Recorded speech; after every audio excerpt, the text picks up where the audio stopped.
Même si la situation environnante est complexe, insolite, atypique, nous ne renonçons pas à ce désir et cette envie de transmettre et d'échanger en votre compagnie.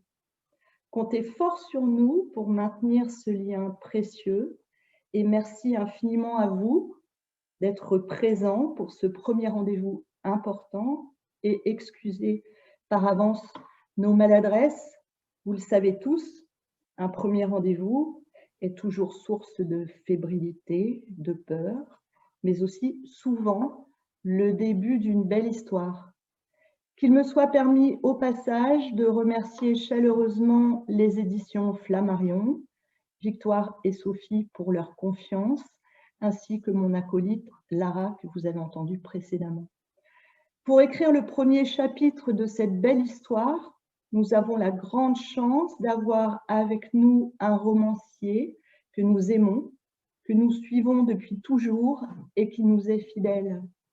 Il est l'auteur de nombreux livres dont Je vais bien, ne t'en fais pas, Passer l'hiver, Falaise, À l'abri de rien, Des vents contraires, Le cœur régulier, Les lisières, Peine perdue, La renverse, Chanson de la ville silencieuse et une partie de badminton. Bonsoir, cher Olivier Adam. C'est un immense bonheur de vous revoir. Merci infiniment d'avoir accepté notre invitation. Bonsoir et merci à vous de m'accueillir virtuellement. Voilà, on aurait préféré que ça soit en vrai, mais bon, on fait avec.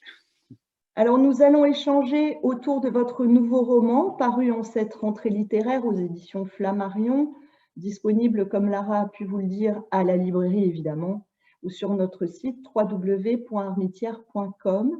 Ce livre donc qui s'intitule « Tout peut s'oublier ». Grand coup de cœur, immense coup de cœur pour cet excellent roman qui se lit d'une traite, tant le rythme y est soutenu, l'intrigue prenante et qui émeut intensément. Petit résumé. Nathan, passionné du 7e art, gérant d'un cinéma, rencontre June, céramiste au Japon lors d'un voyage. C'est le début d'une fulgurante histoire d'amour. June accepte de suivre Nathan en France, direction la Bretagne et son souffle maritime. De leur union naîtra Léo. Parce que le temps fait son œuvre et que l'amour n'est pas toujours un long fleuve tranquille, June et Nathan vont se séparer, reprendre leur vie, chacun de leur côté, se partageant en alternance la garde de leur fils. Le destin ordinaire de nombreux couples. Mais un matin, Nathan, passant dans la rue, ne voit pas de lumière dans l'appartement de June et de Léo. L'atelier de céramique où elle travaille est fermé et l'institutrice appelle Nathan pour l'interroger sur l'absence de son enfant à l'école. S'amorce alors un véritable drame familial. June est repartie avec son fils dans son pays natal, sans prévenir, sans avis ni la moindre attention. S'amorce alors une machine infernale, alimentée par le manque, le doute, l'absence, la souffrance, le silence. S'amorce alors le difficile et tortueux parcours d'un père à la recherche effrénée de son fils. S'amorce alors, pour le lecteur, une immersion terrassante dans le sensible. S'amorce alors, pour chacun de nous, une réflexion profonde sur ce qui est essentiel, ce qui est viscéral et ce qui l'est moins. Mais aussi la reconnaissance pour cette lecture marquante. Cher Olivier Adam, ne peut-on dire dans un premier temps que Tout peut s'oublier est d'abord et avant tout un roman d'amour entre deux êtres, un homme, une femme, un parent, un enfant, avec tous les ressorts romanesques sous-tendus par ses composants inhérents, le couple, la famille, les liens, les failles, les fragilités. Dites-nous, s'il vous plaît, expliquez-nous par là même ce qui vous a conduit à rendre compte de cette expérience humaine terrible. Et puis, je rajouterais, j'aimerais bien, après, que vous nous présentiez plus en détail le personnage de Nathan. Bien, effectivement, c'est un roman sur l'amour enfui, l'amour d'un homme pour sa femme. Mais disons que ça, c'est relativement malheureusement banal. Je dirais que toute histoire d'amour porte en elle l'hypothèse de sa fin. Ça fait partie du contrat. C'est pas nécessairement ce qu'on souhaite, bien sûr, mais ça fait quand même partie du contrat. Ce qui fait moins partie du contrat, c'est l'amour qui unit un père à son fils, un père à son enfant. Et la particularité de ce livre et de l'histoire que traverse Nathan et que traversent malheureusement de nombreux pères ayant épousé une japonaise dans la réalité, c'est la perte de contact avec leur enfant. Et moi, c'est vraiment de là qu'est parti le livre. Hein. Après, j'ai recomposé une histoire autour de ça, mais c'est parti d'une réalité à laquelle j'ai eu accès en faisant des recherches autour d'une autre affaire, qui est l'affaire de la disparition de Tiffaine Véron, cette jeune femme qui a disparu, qui s'est volatilisée à Nikko, au Japon, depuis 2 ans maintenant, et que sa famille, son frère, sa sœur et sa mère, cherchent sans relâche, en se heurtant à la fois à des difficultés de compréhension, diplomatiques, culturelles, qui les laissent un peu sans recours, avec leurs sœurs, leurs filles disparues au Japon. Il se trouve que cette famille fait partie de mon cercle par alliance familiale aussi, donc c'est une affaire que je suis de très près, sans jamais avoir voulu d'ailleurs y consacrer un livre ou un texte, même si elle fait une incursion dans ce livre-là. Je tournais autour, mais je m'interdisais d'écrire vraiment frontalement dessus. D'abord parce que cette disparition n'est pas résolue, qu'elle concerne des gens que je connais, et que je voulais surtout privilégier aucune hypothèse, puisqu'encore aujourd'hui, son frère et sa sœur la cherchent. Ils viennent encore d'embaucher un nouveau détective privé qui va relancer encore une enquête autour de la disparition de leur sœur et de leur fille. Et en faisant des recherches sur ce qu'on disait dans les médias de cette affaire, je suis tombé sur ce cas, le problème de l'enlèvement parental au Japon. L'enlèvement parental au Japon, ce sont souvent, dans le cadre de couples mixtes, franco-japonais, mais ça peut être un Allemand, un Italien, un Américain, ce que vous voulez, qui se retrouvent sans recours quand leur femme, alors c'est souvent dans ce sens-là, ça peut être aussi dans l'autre sens, hein. Il faut dire aussi que ça peut être un couple franco-japonais où l'homme est japonais et la femme française, et dans ce cas-là, c'est la femme qui se retrouve sans recours. Quand la partie japonaise décide de soustraire les enfants au père ou à la mère, soit, comme dans le livre, en disparaissant en main, soit même s'ils vivent au Japon, en emmenant les enfants et en fermant les portes à clé, parce que au Japon, après un divorce, l'autorité parentale, le partage de l'autorité parentale n'existe pas, juridiquement. Le droit de visite encore moins, le droit de garde, j'en parle même pas. Ce sont des choses qui, dans un couple japonais ou un couple mixte, peuvent se négocier de gré à gré, par accommodement, comme ça, comme on peut le faire d'ailleurs aussi en France, hein, avec l'aide d'un médiateur éventuellement. Mais si ça passe devant la justice, un seul des deux parents est reconnu le parent détenant l'autorité parentale, l'autre est totalement exclu de la vie de son enfant, et une fois sur le sol japonais, qu'on y soit déjà ou qu'on y arrive, la préférence nationale s'applique automatiquement. Donc le seul parent qui a l'autorité parentale, c'est le parent japonais. Donc j'ai lu ça effaré, et effaré comme l'est Nathan, mon personnage, qui est un grand amoureux du Japon, qui a séjourné beaucoup, qui en a fréquenté comme moi abondamment la littérature, le cinéma, qui a beaucoup séjourné, et qui croit connaître ce pays. Il l'aime pour son haut degré de civilisation, de raffinement, de douceur, et puis pour tout son art et tout ça. Et il va le découvrir comme je l'ai découvert moi à travers ces deux affaires, sous un jour d'une brutalité, en tout cas d'une brutalité inconcevable, en tout cas pour nous, et la manière dont on envisage la question de la parentalité et de la transmission et de la filiation. Et évidemment, en France, ça nous paraîtrait absolument fou de penser qu'après un divorce, il n'y a que le père, par exemple, ou la mère qui a l'autorité parentale et que l'autre, sans aucune raison, sans aucune motivation, s'il décide qu'on ne doit plus voir notre fils ou notre fille, c'est fini. Et alors, ça va tellement loin que, à partir du moment où la personne qui s'est fait enlever son droit parental, disons, va réclamer de voir son enfant ou va demander des comptes à son ex-épouse, si celle-ci ne veut pas en donner et ne veut pas donner accès à son enfant, elle considère, et la justice japonaise avec elle, que cet homme est un importun, qui la harcèle, qui lui demande des choses qu'elle ne veut pas lui donner, qui insiste, voire qui la menace. Et très vite peuvent être prises à l'endroit du père qui réclame ses enfants des mesures d'éloignement dans un premier temps.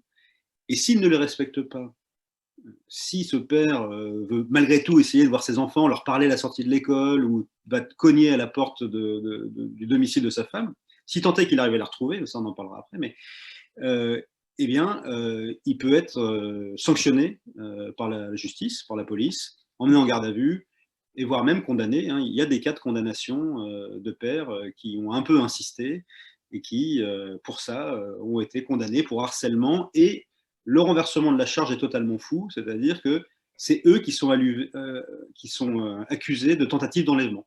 Donc, ils sont victimes d'un enlèvement parental, mais une fois au Japon, quand ils remettent la main sur leur fils, sur leur femme et leur ex-femme et leurs enfants, on leur dit que s'ils insistent comme ça, c'est parce qu'ils veulent récupérer l'enfant et le ramener en France.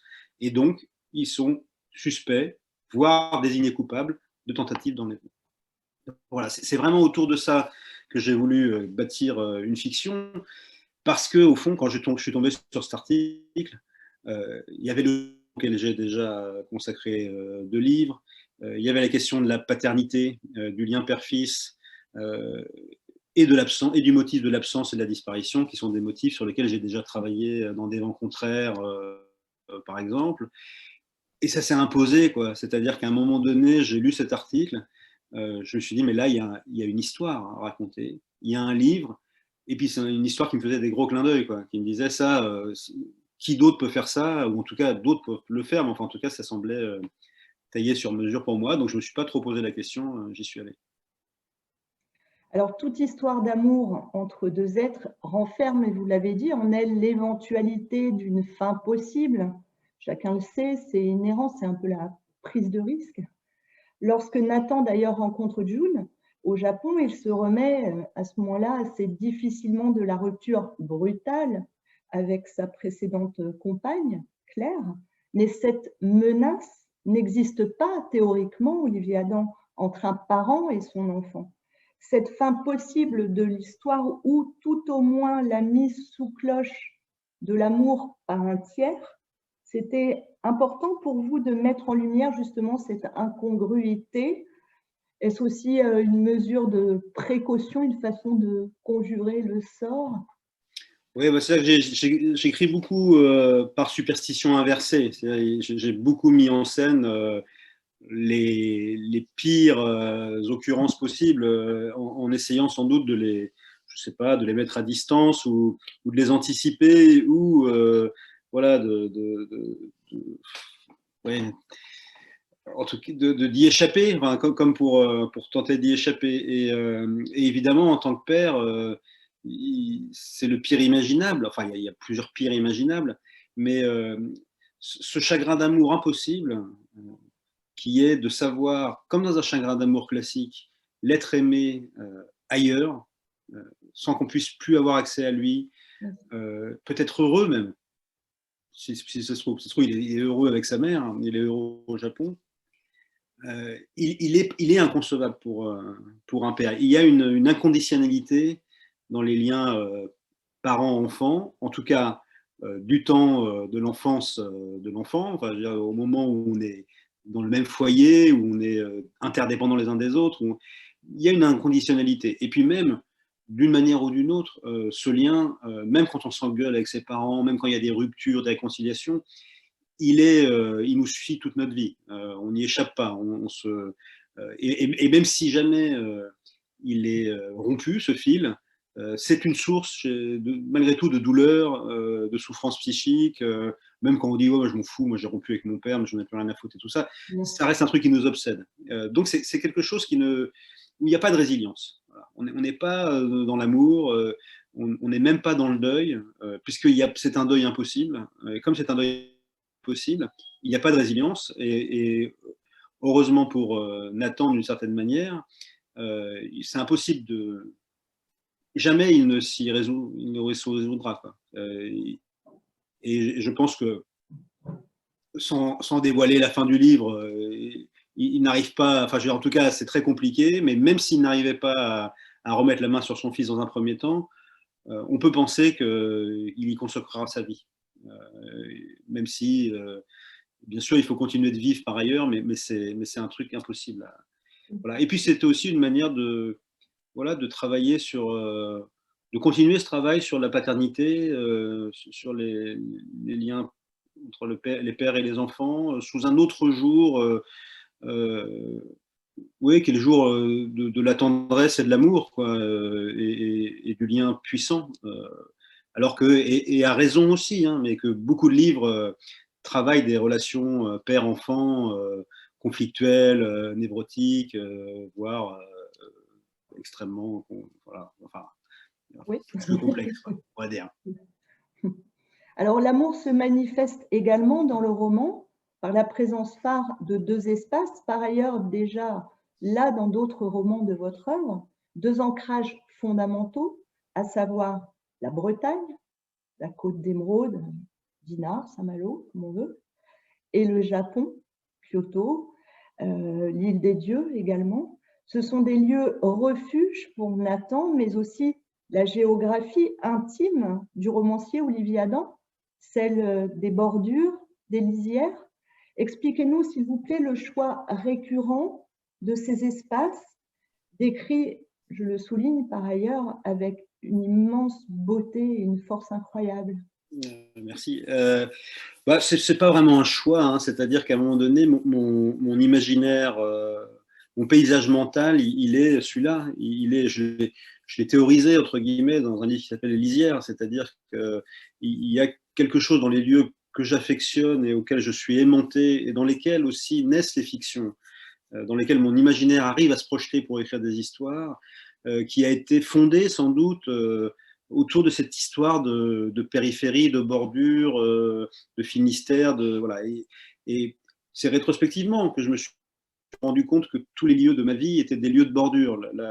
Les périphéries banlieusardes dans lesquelles j'ai grandi, dans l'Essonne, à 25 km de Paris, où on nous rappelait tout le temps qu'on était en banlieue, en périphérie, même si on y était très bien, c'est pas la question, mais en tout cas, il y avait cette notion de faire partie du bord de quelque chose qu'on n'allait pas forcément, d'ailleurs, atteindre souvent, enfin, qu'on avait en vue. Et puis ensuite, mon goût pour les îles et surtout les littoraux, et les bords de mer et les extrêmes bords des pays et des continents. Et puis ça s'est projeté jusqu'au Japon, qui évidemment est un archipel, qui est l'extrême est possible du monde, l'extrême bord du monde, de notre point de vue, et qui en plus, puisque vraiment c'est une obsession sans doute chez moi, il se trouve que la ville avec laquelle je suis tombé en amour, c'est Kyoto. Et Kyoto est une ville très particulière en cela que c'est une ville qui n'a pas réellement de centre-ville, ou son centre-ville, disons, s'il existe, d'abord il y en a plusieurs, et puis s'ils existent, c'est plus des micro-quartiers, l'enchevêtrement de 4-5 rues commerçantes, mais à l'échelle d'une aussi grande ville, c'est pas ce qu'on appelle vraiment un centre-ville. Et c'est même une ville dont le centre historique, philosophique, religieux, culturel, artistique, est en ses bordures. C'est une ville qui est longée des deux côtés par un massif montagneux, Arashiyama d'un côté et Higashiyama de l'autre.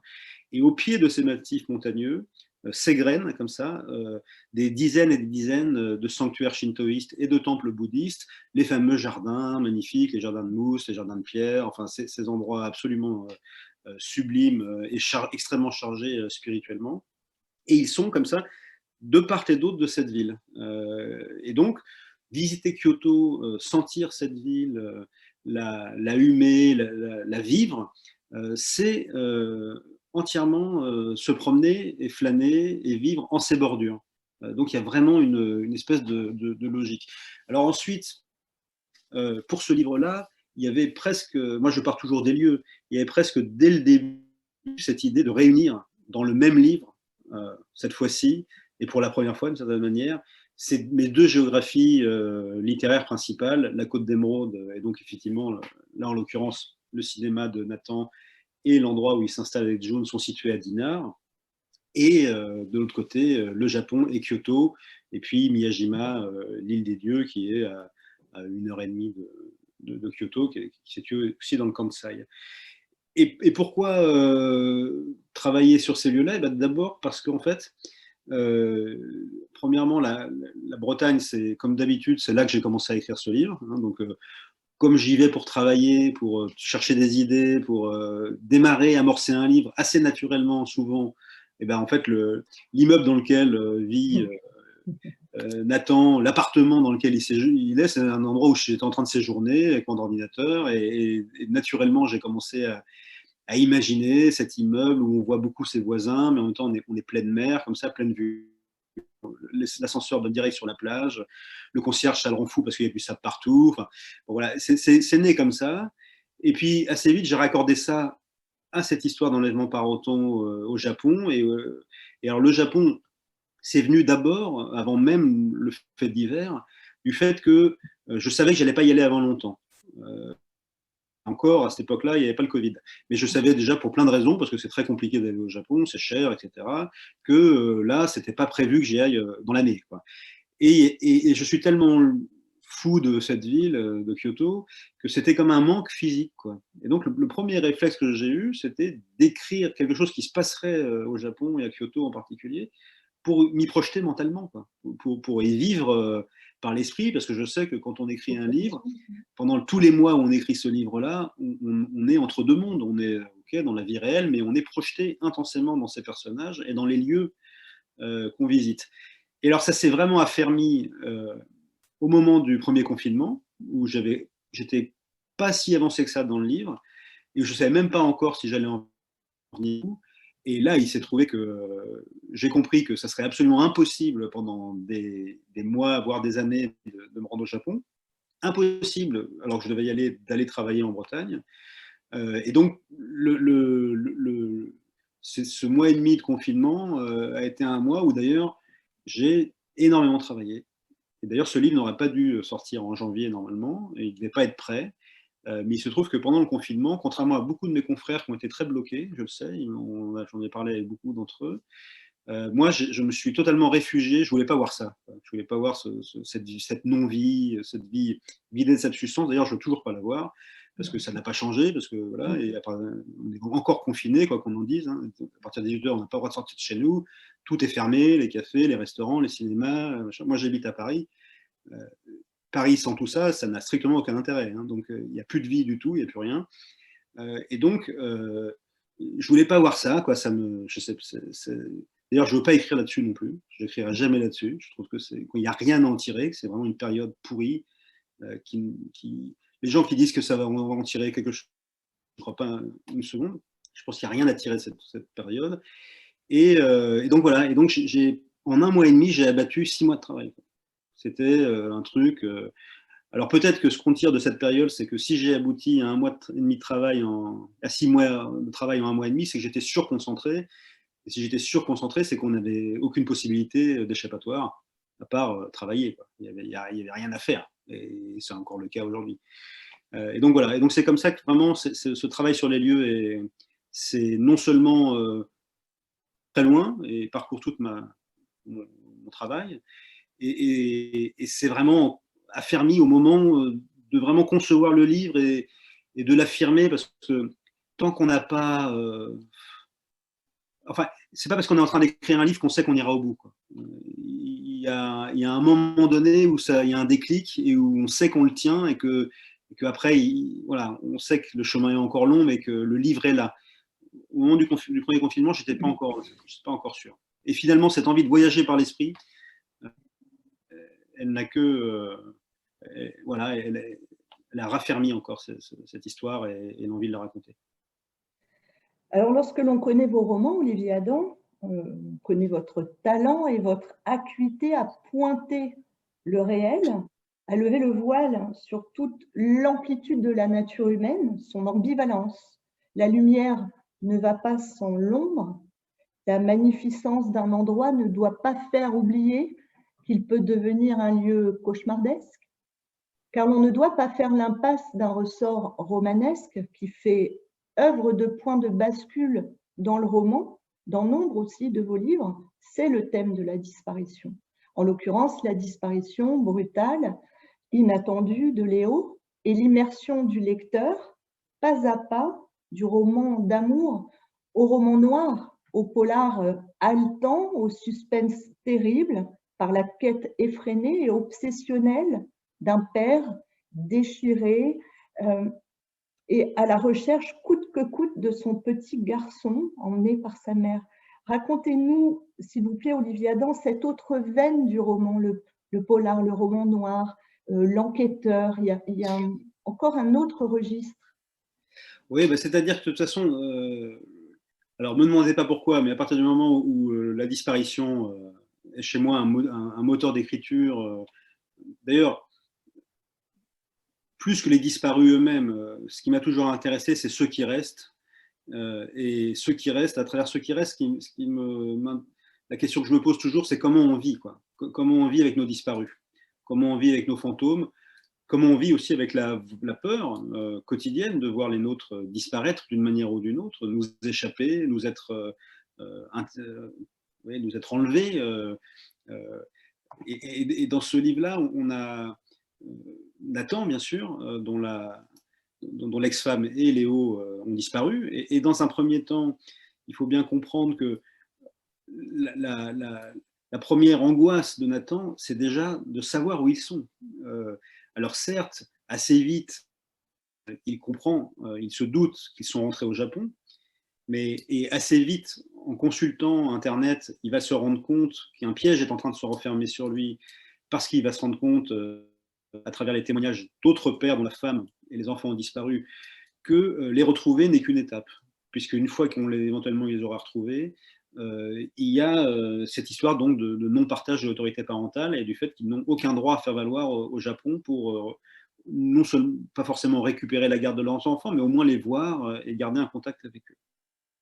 Mais dans un premier temps, il s'agit vraiment juste de trouver, de repérer sa femme, son ex-femme et fils, dans un pays où par an, on estime que 100 000 personnes disparaissent par an.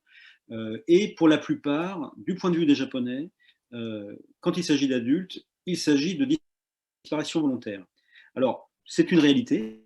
D'ailleurs, je vous renvoie à un très beau roman de Thomas Reverdy, chez le même éditeur, chez Flammarion, qui s'appelle Les Évaporés, où il parlait de ce phénomène de société qui est quasiment un droit, oui, un droit que possèdent les Japonais de disparaître pour refaire leur vie sous une autre identité. Et donc, par conséquent, ça veut dire que la justice japonaise n'est pas forcément très encline à mener des recherches quand un adulte disparaît, puisque de leur point de vue, c'est un droit et une personne ne veut pas être retrouvée, c'est son problème.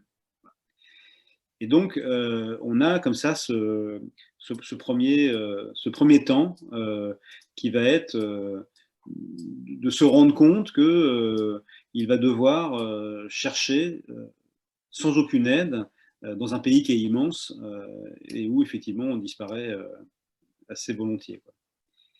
Et puis, parallèlement, il va rencontrer là-bas les frères Tellier, qui sont aussi à la recherche de leur sœur, et qui eux aussi sont désarçonnés, manquent d'aide, manquent d'appui, et vont, comme lui, embaucher un détective pour essayer de remettre la main sur leur sœur, comme lui essaie de remettre la main sur son fils. Et oui, c'est une dimension. Moi, si vous voulez, je lis beaucoup de littérature américaine, hein, qui est quand même japonaise aussi, et française aussi, mais beaucoup de littérature américaine. Et la frontière entre le roman noir, le polar et le roman tout court dans la littérature américaine est extrêmement poreuse et beaucoup plus floue. Chez nous aussi, mais c'est vrai qu'il y a un truc avec les collections, même dans les librairies, c'est pas au même rayon. Alors que, par exemple, je donne un exemple, les romans américains publiés chez Gallmeister, par exemple, ou dans la collection de Francis Geffard, Terre d'Amérique, Michel, ils pourraient très bien, chez un autre éditeur, paraître sous une couverture de roman noir et être classés en roman noir. Moi, donc voilà, en tant que lecteur, j'aime beaucoup ça, ce mélange des genres, ou en tout cas cette manière de pas du tout être enfermé dans un genre, ni littérature blanche, ni littérature noire. Et de plus en plus, je le pratique moi en tant que romancier, que ce soit dans une partie de badminton, par exemple, qui finissait comme un thriller, alors qu'il commençait plutôt comme une autofiction plein enfin, voilà, fondée sur l'autodérision autour de la vie d'un écrivain, et ça finissait comme un thriller.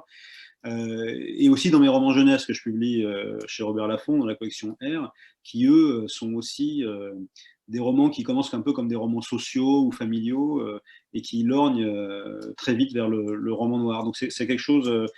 c'est-à-dire que malgré tout, même si j'ai une grande attention à la musique des mots, ça évidemment c'est un des grands moteurs d'écriture, au paysage, aux lieux, aux sentiments. J'aime aussi qu'on tourne les pages, quoi. Voilà. Donc j'aime aussi à un moment donné que il y ait sous-tendant le récit une colonne vertébrale qui est ce qu'on appelle la dramaturgie, quoi. Et c'est pas mon intérêt premier, mais je suis absolument convaincu que il faut quand même qu'il y en ait une pour que le livre tienne debout. Après, sur les livres, la question est à quel point c'est en avant ou pas.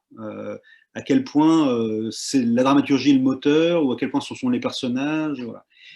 Et en même temps, la différence avec le roman noir, le polar, c'est que il n'y a pas de surprise sur la résolution. Hein. Il n'y a pas de coupable à déterminer auquel on ne serait pas attendu.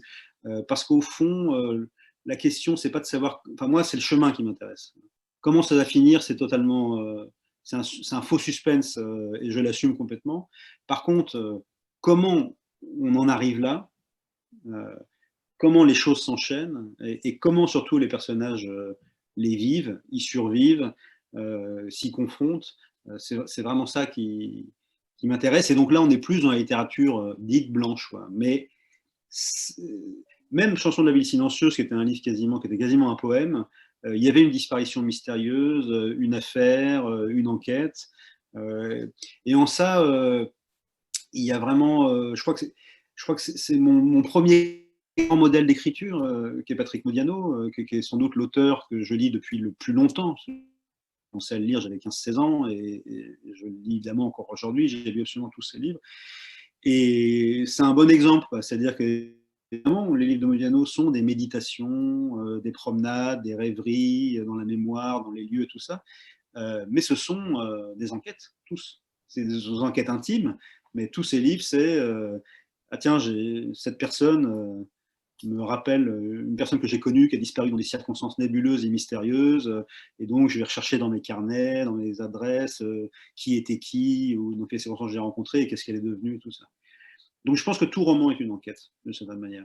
Une autofiction, c'est une enquête sur sa mémoire, sur sa propre vie, et une fiction, c'est une enquête sur les personnages. D'ailleurs, moi, quand je commence un livre, ce qui m'apparaît en premier lieu, c'est un personnage et un lieu, quoi.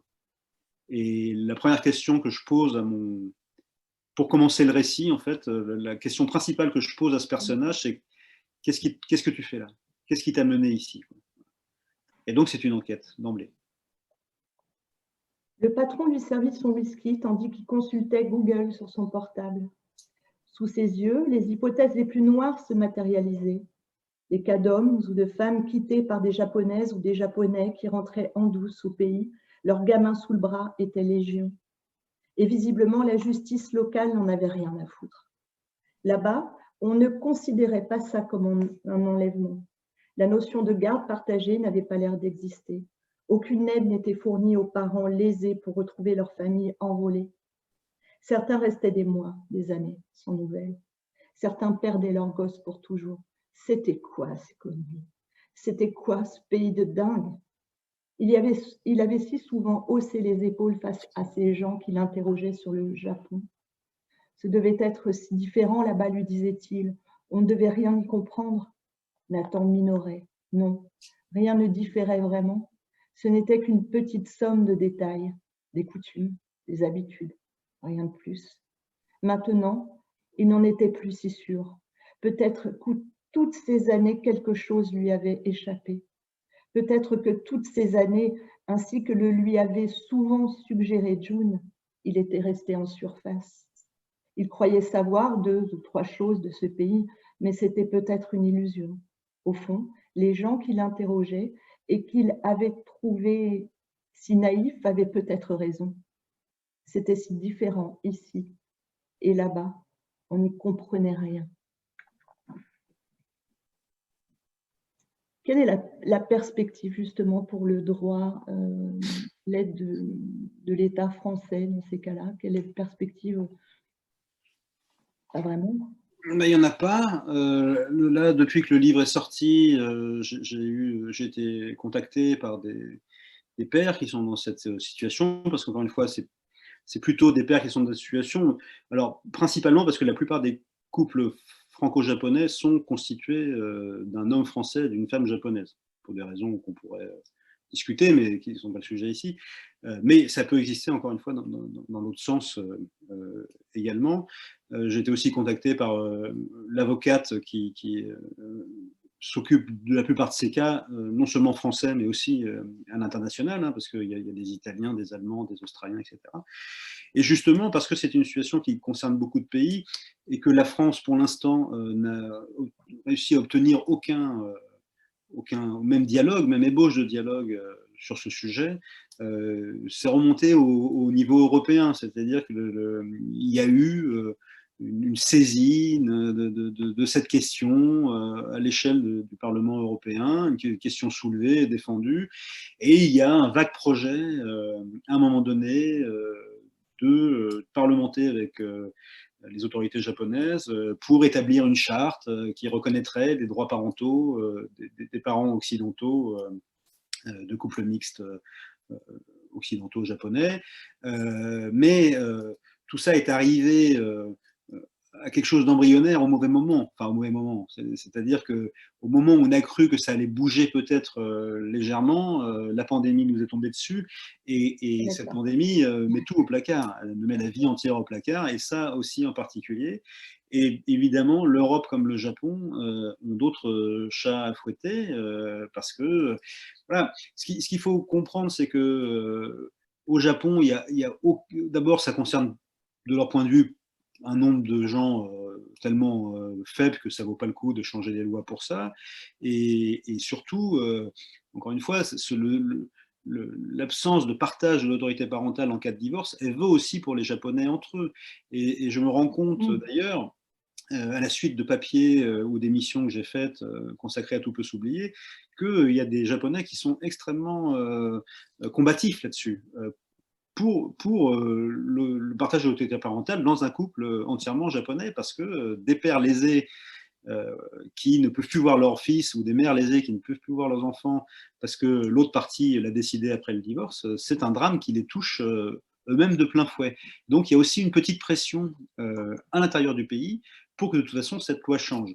Mais voilà, le Japon est un pays vieillissant, les forces politiques en place qui sont conservatrices sont élues par les personnes âgées, et comme tout changement sociétal, c'est des changements sociétaux qui sont portés par les jeunes. Parce que à l'origine, cette disposition légale, elle vient d'un truc archaïque, hein, qui est le mariage arrangé, qui était la majorité des mariages au Japon. pendant longtemps, parce qu'on considère que quand il y a un divorce, les deux familles se séparent, ne veulent plus rien avoir à faire l'une avec l'autre, on fait la répartition des biens, et dans la répartition des biens, il y a les enfants, qui sont considérés comme un bien. Donc, ils sont d'un seul côté. Alors même, ce qu'il faut savoir, c'est que, encore à l'origine, quand il y avait un divorce, on considérait toujours que c'était la faute de la femme et qu'elle avait failli, forcément. Les sociétés patriarcales, voilà. Et elle avait failli à faire régner l'harmonie dans son foyer et à contenter son homme, bien sûr. Et donc, cette femme repartait sans rien. Et donc, à l'origine, c'est même les pères qui gardaient l'autorité sur les enfants, parce que, comme les différentes générations vivaient sous le même toit, les enfants étaient confiés direct à la grand-mère, bien sûr. Parce qu'à cette époque-là, au Japon, les pères ne s'occupaient pas du tout des enfants, et même encore il y a, disons, 20-30 ans, on était vraiment sur le modèle, les femmes, globalement, travaillaient très peu et se consacraient à leurs enfants pendant l'éducation de leurs enfants. Et les pères, c'était des horaires de fou, comme on a tous vu, ce qu'on appelle les salaryman, vie de bureau, tôt le matin, tard le soir, très peu de vacances. Et donc, matériellement, ils n'avaient pas vraiment le loisir de s'occuper de leurs enfants, puis même, c'était pas vraiment dans l'humeur, quoi. La répartition de la charge mentale sur l'éducation des enfants au Japon, c'était pire qu'en France, bien évidemment. Mais ça aussi, ça change. Parce que les jeunes générations japonaises, ils sont très opposés dans le mode de vie et dans leurs envies et dans leur modèle de vie à leurs aînés. Ils sont ultra pacifistes, ils sont antinationalistes, ils sont ultra écolos, alors que les plus vieux sont tout le contraire, depuis longtemps. Et dans les questions sentimentales, amoureuses, etc., eh bien, il y a une évolution très forte. Il suffit, bon, enfin, je ne vais pas dire il suffit, parce qu'on ne va pas au Japon comme ça, hein, sur un coup de dé, mais quand on a la chance de pouvoir aller au Japon, il faut voir dans les squares, dans les magasins, dans les aires de jeu, l'implication. Alors peut-être qu'ils changent pas les couches et tout ce qu'on veut, mais en tout cas, l'implication de tendresse et de douceur et de jeu, et voilà, entre les pères et les enfants. D'ailleurs, les hommes japonais adorent, enfin, sont très proches des enfants, adorent les enfants, jouer avec les enfants, etc. C'est complètement dans les mœurs. Et donc, on peut bien sûr imaginer que s'ils divorcent et qu'ils n'ont plus accès à leurs enfants avec qui ils ont un lien si fort et qui est totalement comparable à ce que nous on vit, et ben pour eux aussi c'est une souffrance terrible et une honte, quoi, voilà. Mais la configuration et du moment, la pandémie, les difficultés économiques qu'on a tous, le vieillissement de la population au Japon et tout ça, il y a plein de facteurs qui font que a priori, on n'a pas l'impression que ce soit dans les tuyaux que ça change vraiment rapidement. Alors, au-delà de l'histoire de June, Nathan et Léo, ne peut-on dire, Olivier Adam, que Tout peut s'oublier pose plus largement également la question existentielle, viscérale de la paternité, de la parentalité, de l'attachement, du lien que l'on pense indéfectible de la famille, car sans évidemment tout dévoiler, un autre personnage du roman, Lise, que Nathan va soutenir, aider, a pour sa part d'autres soucis avec son fils, ce qui induit là aussi une séparation forcée, douloureuse. Dites-nous, s'il vous plaît. Oui, c'est-à-dire que Lise tient la petite librairie à côté du cinéma de Nathan, et puis c'est sa voisine du dessus. Et la configuration des balcons font qu'ils se voient l'un l'autre quand ils sont sur leur terrasse. Et c'est comme ça qu'ils font connaissance, quoi. Et puis la première fois d'ailleurs qu'elle vient chez lui, c'est un double. Ils vont se découvrir au-delà de leur goût commun pour le cinéma, pour la littérature, une blessure commune, parce que lui vient de comprendre que sa femme et son fils sont repartis au Japon et qu'il, a priori, n'a pas tellement de possibilités de les revoir et qu'il est en train de se faire avoir, quoi. Et elle vient de voir, enfin craint de voir en permanence son fils parmi les Black Blocs qui cassent tout à la fin des des manifestations et des mouvements sociaux, parce que Nathan l'apprend à ce moment-là, son fils a décidé que cette femme et son mari étaient infréquentables. Ce sont des paisibles, comme je l'ai décrit dans le livre, sociodémocrates orphelins d'un PS en décomposition qui ont voté Macron parce qu'il n'y avait pas tellement d'autres possibilités selon eux, mais sans conviction particulière, et qui, aux yeux de leur fils, qui lui est, alors je vais dire, c'est au-delà de la radicalisation, c'est-à-dire qu'il est vraiment embrigadé, obsédé, on est presque dans la secte d'un groupuscule d'ultra-gauche qui lui a lavé le cerveau complètement. Leur fils, voilà, les fils, d'un coup, les dépeint et les considèrent comme des fascistes complets. Déjà, si vous êtes PS, vous êtes déjà un facho, quoi, voilà. Aux yeux de cette radicalité dans laquelle il est embarqué, sous la houlette voilà, d'un de ses profs qui l'a l'a embringué là-dedans. Et au fond, la grande douleur de Lise, c'est d'être répudiée par son fils, sans avoir de recours là non plus, qui a décidé unilatéralement qu'il ne pouvait le voir. Et elle est face à un autre phénomène. Alors, j'ai mis ça à l'ultra-gauche, j'aurais pu mettre ça à l'ultra-droite, mais j'aurais pu mettre ça dans un mouvement religieux, une secte ou quoi. C'est la même chose parce que, au fond, c'est la question sectaire, c'est-à-dire cette manière dont ce processus-là, c'est-à-dire les gens qui vous embrigadent doivent couper de vos liens, vous couper de votre monde pour qu'il n'y ait plus aucun qu'il n'y ait plus rien qui brouille la fréquence, parce qu'il faut nécessairement que le monde soit simple, et que si elle est libraire, hein, d'une certaine manière, elle tient une entreprise. Si le père fait un métier aussi qu'on peut ranger d'une manière ou d'une autre dans l'idéologie capitaliste, quel qu'il soit, hein, et ben forcément c'est des méchants et c'est des mauvaises personnes. Et le fait qu'ils puissent être des gens sympas, ça cadre pas, quoi, avec cette manière de théoriser le monde et de le réinventer selon des cases définies. Voilà, c'est aussi le principe du complotisme. Hein. Les complotistes entre eux, comme ils ne supportent pas d'avoir en face d'eux d'autres versions du monde que celles qu'ils ont décidé, à laquelle ils ont décidé d'adhérer, la meilleure chose, c'est de surtout parler à personne. Quoi. Voilà, et qu'il y ait strictement aucun parasitage et que tout soit très clair. Quoi, voilà. Ce qui est assez paradoxal pour la question du complot, mais enfin, c'est comme ça que ça marche. Et donc, voilà. Et donc, elle est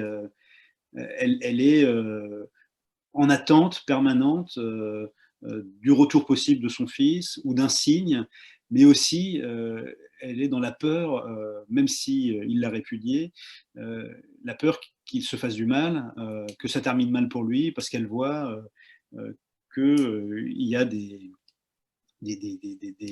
échauffourées, que les manifestations partent en vrille, qu'il y a des tirs de LBD, qu'il y a des gens qui perdent un œil, qu'il y a des gens qui perdent une main. Parfois, malheureusement, des gens qui ne sont pas du tout des Black Blocs et qui sont des manifestants tout à fait paisibles, on le sait, on l'a vu. Mais parfois aussi, et comme elle sait qu'elle est tout enfourrée là-dedans, voilà, et donc voilà, c'est une douleur de mère terrible, parce que lui, il a 18 ans, 17 ans, 18 ans, hein, donc, et elle doit, elle aussi, d'une certaine manière, momentanément au moins, pour des raisons dont qu'elle ne maîtrise pas. Et alors, le point commun entre Nathan et Lise, c'est comment, d'une manière ou d'une autre, des dispositions légales, juridiques ou des motivations politiques, des phénomènes sociétaux, des phénomènes sociaux, vont corrompre un truc qui est censé être le plus pur possible, qui est juste un lien d'affection, d'amour, de bienveillance entre un père et son fils, entre une mère et son fils. Comment la société, d'une manière ou d'une autre, va venir interférer là-dedans. Pour Nathan, parce qu'au fond, ce sont des problèmes diplomatiques et juridiques qui l'ont, au-delà même de la disparition de June, mais qui vont peut-être l'empêcher de revoir son fils. Et pour Lise, comment la société, les fractures de la société française, c'est ça que je voulais travailler à travers Lise, c'est comment notre société à quel point notre société est fracturée. Elle est diffractée. Et on se moque beaucoup des États-Unis et de son extrême polarité entre deux Amériques qui se parlent pas, qui s'invectivent, qui s'insultent, qui ne peuvent plus dialoguer. Mais c'est pareil partout. C'est pareil en Italie, c'est pareil en Hongrie, c'est pareil au Brésil, c'est pareil en Pologne, et c'est bien sûr pareil en France. Et même en France, on a l'impression que c'est pas que deux pays qui se parlent pas, c'est 5 ou 6 pays qui sont chacun dans leur logique et leur tête et qui veulent plus parler. Et ça, c'est pas que dans les journaux, quoi. Voilà. Quand on s'occupe pas de politique, la politique s'occupe de vous. C'est ce qui lui arrive. Alors, je vais vous inviter tous, pendant que je conclue cette rencontre avec Olivier Adam, toutes les personnes qui suivaient cette rencontre, à préparer vos questions, parce que cela va être à vous. Pour cela, vous indiquez dans l'onglet discussion votre nom, votre prénom et j'ai une question à poser. Voilà. Donc, pour en revenir, pendant que tous vous préparez vos questions, Olivier Adam, ce que vous venez de dire, c'est toujours aussi quelque chose qui vous tient à cœur, de montrer ces points de jonction entre l'intime et le collectif, et de porter un regard sur la société dans laquelle on évolue. Oui, bien sûr, mais ça a toujours été. Vous savez, quand j'ai envoyé mon premier roman qui s'appelait Je viens, ne t'en fais pas à 4 ou 5 éditeurs, j'ai reçu le même jour 2 réponses de 2 éditeurs. Et il y en avait une qui me disait ah, c'est super. Il y a deux éditeurs qui ont refusé le texte. Et bon, aujourd'hui, Tant pis pour eux. Tant pis pour eux. Mais il y en a un qui me disait alors, oui, alors, tout le versant intime du livre, cette sœur qui cherche son frère et ses parents qui cachent la mort du frère à leurs enfants avec les lettres et tout ça, c'est magnifique. Mais alors, par contre, vraiment, tout le versant sociologique, social, un peu politique du livre, c'est vraiment non, ça va pas du tout, ça ne m'intéresse pas et tout ça. Donc voilà, le livre vous ne pouvez pas marcher sur les 2 jambes comme ça, c'est pas possible. Et l'autre lettre que j'ai reçue me disait, alors vraiment, j'ai adoré toute la dimension sociale, politique de votre livre, sociologique, etc. Mais alors par contre, bon, le mélo familial, ça ne m'a pas intéressé, etc. Et au fond, c'est drôle parce que d'abord, l'éditeur qui m'a publié à l'époque, qui était Dominique Gaultier du Dilettante, et puis ensuite Olivier Cohen à l'Olivier, s'ils m'ont publié, c'est précisément parce que mes livres joignaient les deux, quoi. Et à l'époque, je ne savais pas d'ailleurs à quel point ce serait le chemin que j'emprunterais, que ce soit avec À l'abri de rien autour des migrants à Sangatte, les lisières autour de la question de la France dite périphérique, même si j'aime pas beaucoup cette expression, mais que je préfère les lisières et que, enfin bon, voilà. Et c'est vraiment, voilà, je me pose même plus la question. J'ai commencé comme ça. C'est pas un calcul. C'est naturel chez moi. J'ai toujours l'impression que nous sommes des êtres, certes individuels, psychanalytiques, psychologiques, sentimentaux, émotionnels, etc.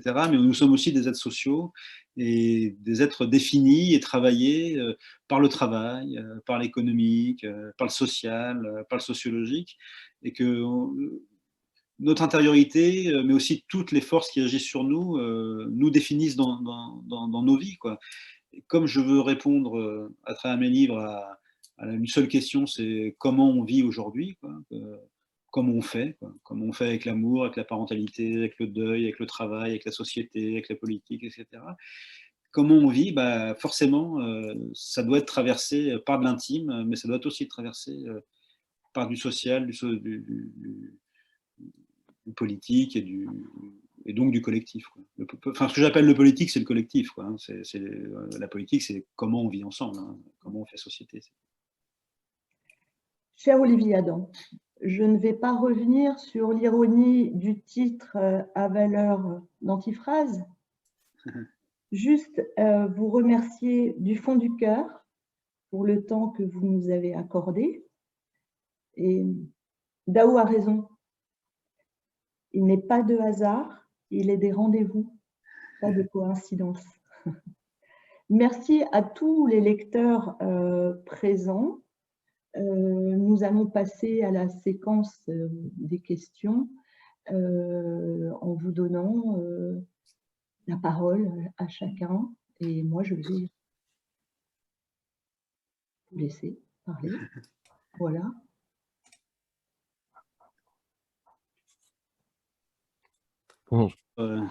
Question et votre témoignage, votre présence, votre témoignage très émouvant et très touchant. Non, je n'ai pas contacté qui que ce soit. J'ai consulté un certain nombre d'articles parus dans Libération, je crois, dans Le Monde, et dans la presse étrangère également. Et je n'ai même pas regardé je sais qu'il y a eu des envoyé spécial ou quelque chose comme ça. Enfin, il y a eu 2 émissions en France. Il y a eu aussi une émission de Faustine Bollard là, il y a 2-3 jours. Je ne sais pas si c'était une rediffusion ou pas, mais où il y avait des témoignages de parents français, de pères français victimes d'enlèvement parental de leur enfant. Et je ne les ai pas regardés, mais parce que c'est comme ça que je travaille, quoi. Hein. Moi, mon travail, c'est un travail de romancier, et c'est un travail de je travaille sur la situation de départ. J'essaye d'être le plus exact possible, même si j'aime pas du tout l'idée qu'un roman puisse être documentaire, mais j'essaye à peu près de pas trop me planter sur les enjeux juridiques, etc., qui président à cette situation. Et ensuite, mon travail, c'est d'imaginer. Et pour imaginer, il faut se mettre dans la peau du personnage. Et c'est pour ça que dans ce type, quand je m'attaque à ce genre de sujet, ou un sujet comme celui-ci, je vais travailler un personnage qui, même s'il n'exerce pas mon activité, n'a pas la même histoire que moi, mais qui, dans son intériorité, est très proche de moi. Et parce qu'au fond, la seule arme que j'ai, c'est une forme d'intuition. Voilà.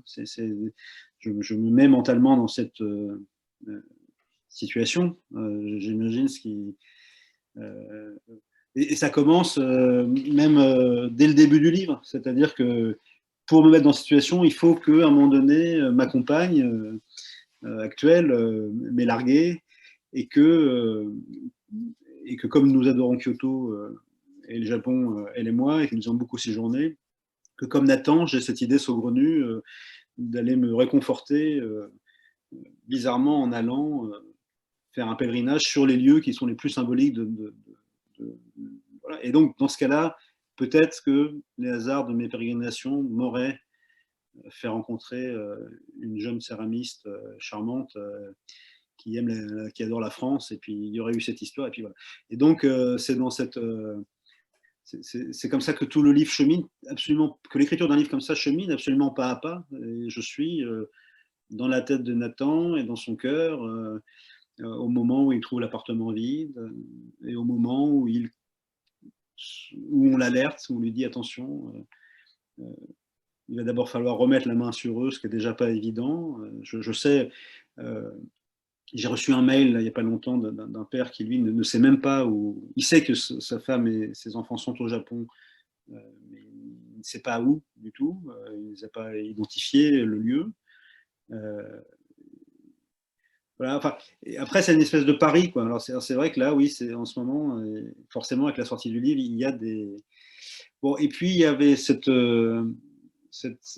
l'affaire de la disparition de Tiphaine Véron, par ailleurs, pour laquelle je suis beaucoup plus renseigné, parce que il se trouve que, voilà, que je connais un peu sa sœur, et que nous avons des liens familiaux.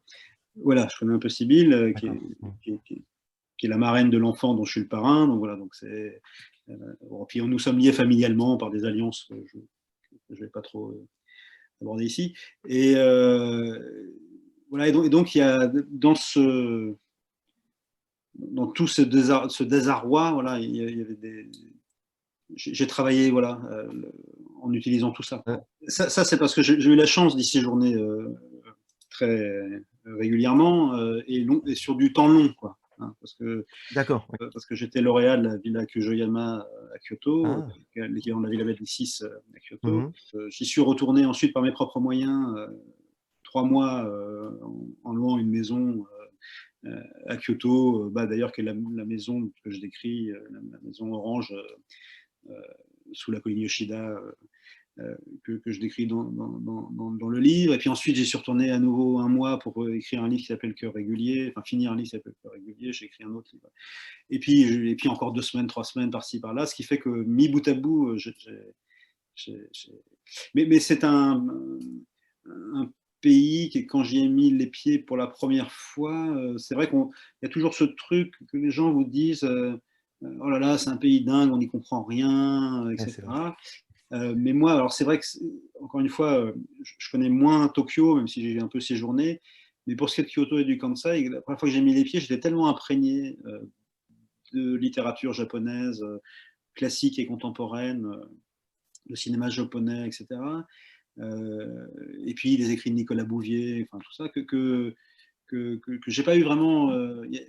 J'ai eu surtout l'impression de reconnaître un endroit, quoi, voilà, qui m'attendait, mais aussi presque pas une impression de déjà vu, mais une impression qui fait qu'il y a une connexion immédiate. Mais c'est juste, ça fait aussi partie de ce qui m'intéressait, c'est-à-dire comment. Alors tout le monde le sait, bien sûr, hein, c'est un pays extrêmement contrasté, extrêmement complexe dans ses antagonismes, etc. Mais comment un pays qui même qu'on croit, enfin voilà, qu'on croit connaître, et qui est capable de cette inhumanité-là et de cette brutalité-là de notre point de vue, hein. Même si je sais que le contraire est vrai, hein, parce que on connaît bien le fameux syndrome de Paris qui s'abat sur les Japonais qui séjournent longuement en France et qui nous trouvent, d'abord, qui sont extrêmement heurtés par le différentiel entre la France qu'ils ont fantasmée et puis la France telle qu'elle est, et puis qui sont aussi heurtés par notre brutalité, les incivilités, la saleté, enfin ce qui nous paraît, nous, normal, enfin, la manière dont on se fait parler au restaurant, au taxi, dans la rue, etc. J'ai la sensation que dans ce sens-là, c'est un dépit, quoi. Un dépit, voilà, c'est une différence culturelle, voilà. Évidemment, dans l'autre sens, on est forcément étonné, pas le mot, mais bouleversé par ces situations. Mais c'est vrai que je me rends compte de ça aussi parce que dans l'affaire de la disparition de Tiphaine, une des choses qui a le plus à choper au début avec la police japonaise et les autorités japonaises, c'est que Tiphaine, Sibyl et son frère ont médiatisé beaucoup l'affaire et que ça n'a pas plu du tout aux Japonais. Et dans un registre plus anecdotique, hein, mais je sais que quand Koreeda a eu la Palme d'Or pour une affaire de famille, les autorités japonaises n'ont pas du tout aimé parce que le film, qui est sublime, hein, met en scène un pays tel qu'on ne le connaît pas, des petites entourloupes, des petits larcins, une famille qui vit un peu en marge, et c'est une image que les Japonais ne veulent pas rendre d'eux-mêmes, quoi. Ouais, merci beaucoup. Qui sont posées à l'écrit, Olivier, dont la première question de Monsieur Lécuyer. Diriez-vous qu'il y a plus de réel que d'imaginaire dans vos écrits? Je dirais que rien n'est vrai, mais rien n'est inventé. Voilà, donc c'est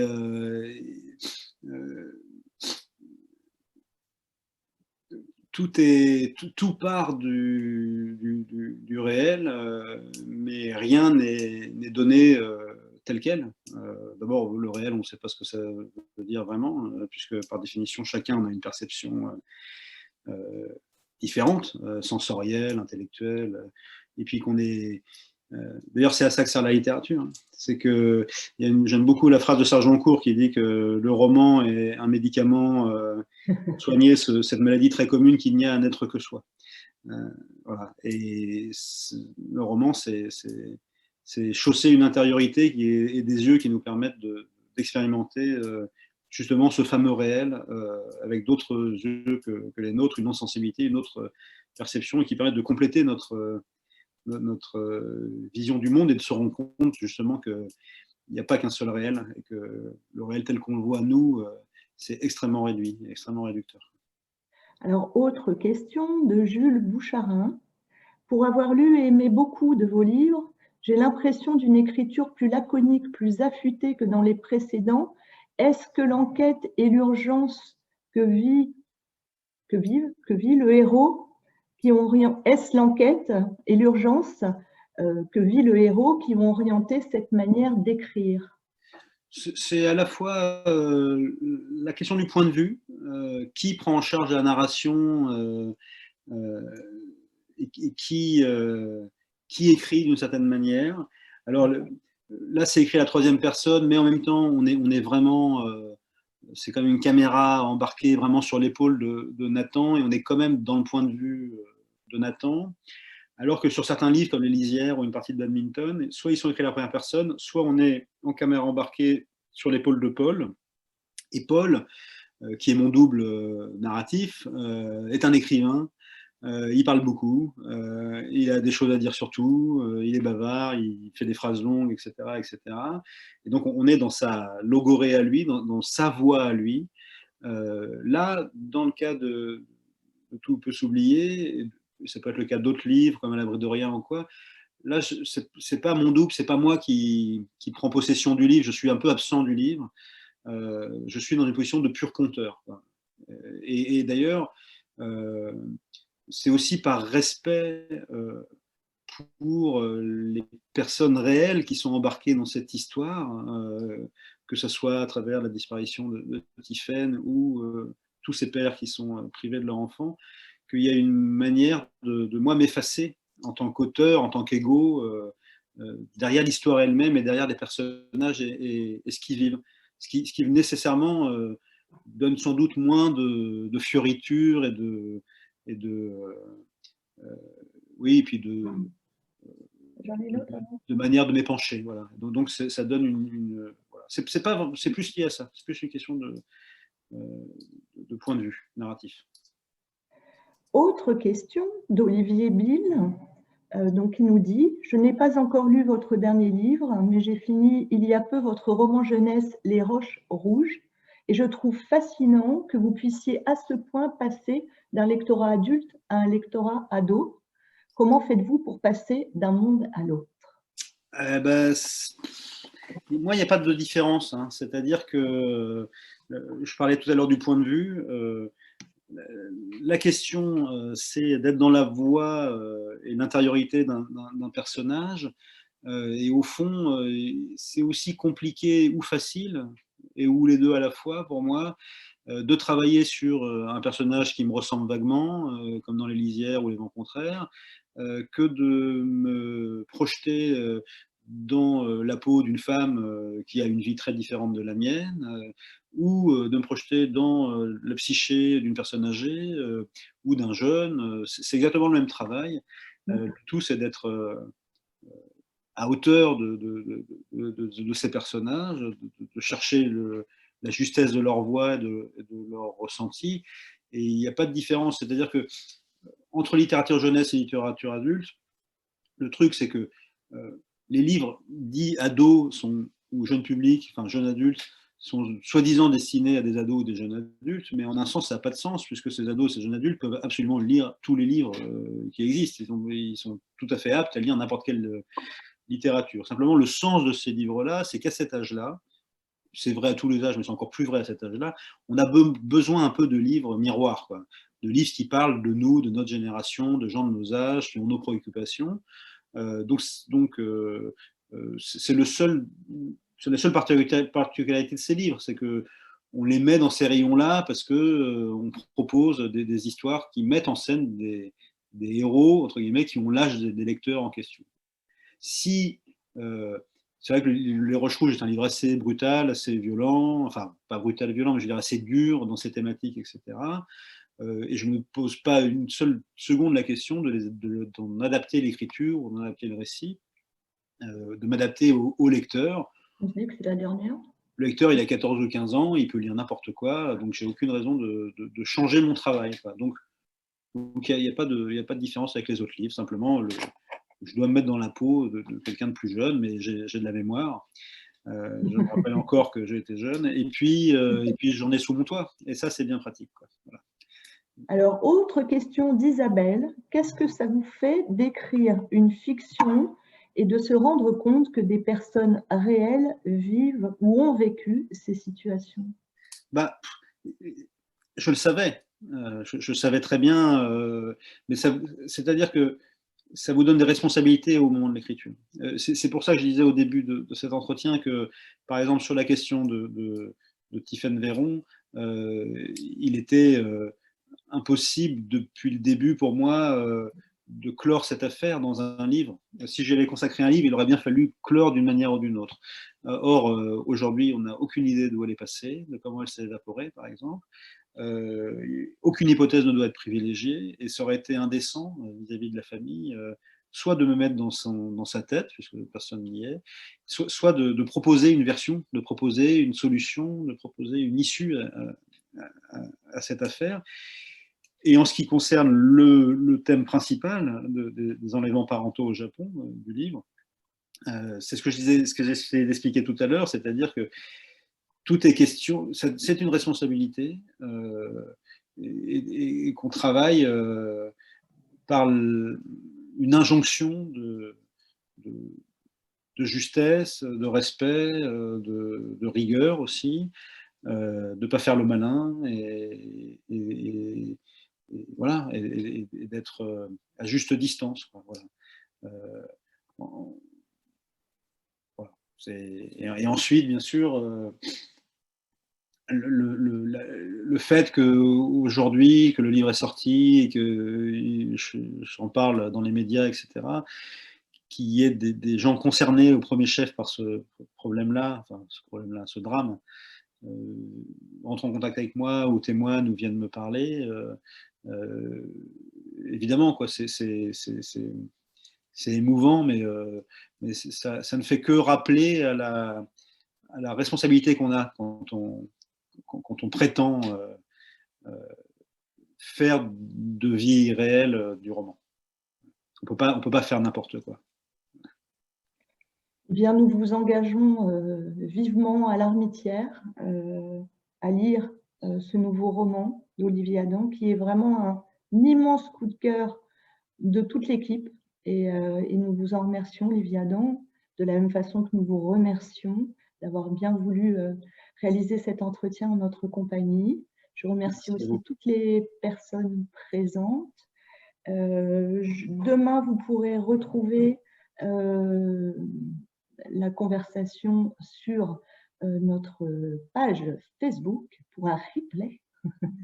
Et puis le livre donc, vous attend à la librairie. Merci à tous, merci vraiment infiniment, Olivier Adam. Merci. Et à très bientôt à tous. Bonsoir Hélène, bonsoir tout le monde. Et puis à bientôt, j'espère, à Rouen pour de vrai. Voilà. J'espère aussi. Merci beaucoup. Au revoir, bonne soirée à tous. Au revoir. Au revoir.